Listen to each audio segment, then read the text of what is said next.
நம்மலாம் ஆர்எக்ஸ் ஹண்ட்ரட பார்த்து எப்பா செம்ம வண்டி சும்மா கும்முன்னு போகும் என்ன பீட்னு பேசிப்போம்.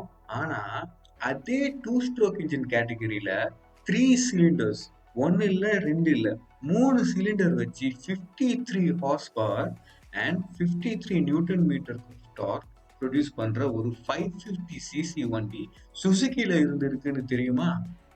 Meet the one and only Suzuki GT 550. 1970ஸ்லயே வந்த இந்த பீஸ்ட் முறுக்க முறுக்க நான் ஓடுவேன்னு அடிச்சு ஓடும். அப்போவே எலக்ட்ரிக் ஸ்டார்ட்ல இருந்து டிஸ்க் பிரேக்ஸ்ல இருந்து அட்ஜஸ்டபிள் சஸ்பென்ஷன் 5 ஸ்பீட் கியர் பாக்ஸ்னு சொல்லிக்கிட்டே போகலாம். அதோட அட்வான்ஸ் அண்ட் இம்ப்ரூவ்ட் இன்ஜின் சுமார் 75 ஹார்ஸ் பவர் ப்ரொடியூஸ் பண்ணக்கூடியதான். இப்போலாம் இந்தியால வர கார்ஸ்லயே அவ்வளோ ஹார்ஸ் பவர் இல்ல. ஆனா ஜப்பான்காரன் பைக்லயே கொண்டு வந்துட்டான் அந்த காலத்துல. இதெல்லாம் போதும். மூடிக்கிட்டு இதோட டாப் ஸ்பீட் அண்ட் ஆக்சலரேஷன் பத்தி தானே சொல்லணும்னு நினைக்கிறீங்க? சொல்றேன் கேளுங்க. 0 to 100 அண்டர் 4 செகண்ட்ஸ் ஆகும். நம்ப முடியலல்ல? ஆனா இதுதான் உண்மை.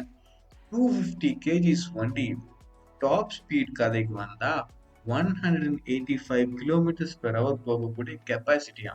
எது 70ஸ்லயே